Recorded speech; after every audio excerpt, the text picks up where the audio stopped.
لاہور کے بادامی باغ اور نواں کوٹ میں پولیس اہلکاروں کو شہید اور زخمی کرنے والے دہشت گرد باپ بیٹا مبینہ پولیس مقابلے میں ہلاک ہو گئے۔ پولیس کے مطابق ہلاک دہشت گردوں کی شناخت ریحان بٹ اور فیاض بٹ کے نام سے ہوئی۔ ملزمان فائرنگ کے بعد سرکاری گاڑی لے کر فرار ہوئے اور شیخوپورہ کے علاقے راوی ریان میں ایک گھر میں اہل خانہ کو یرغمال بنا لیا۔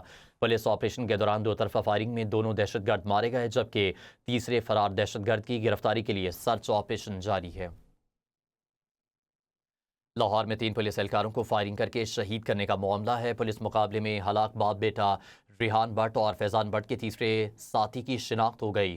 پولیس ذرائع کے مطابق تیسرے ساتھی کی شناخت کشمیر کے علاقے باغ کے رہائشی 32 سالہ طارق کے نام سے ہوئی۔ طارق کا data hotel I soft where سے لیا گیا ہے۔ اس حوالے سے آپ کو اپڈیٹ کر رہے ہیں کہ لاہور میں 3 پولیس اہلکاروں کو فائرنگ کر کے شہید کرنے کا یہ معاملہ ہے۔ پولیس مقابلے میں ہلاک باپ بیٹا ریحان بٹ اور فیضان بٹ کے تیسرے ساتھی کی بھی شناخت ہو گئی۔ پولیس ذرائع کے مطابق تیسرے ساتھی کی شناخت کشمیر کے رہائشی 32 سالہ طارق کے نام سے ہوئی۔ طارق کا data hotel I soft where سے لیا گیا ہے۔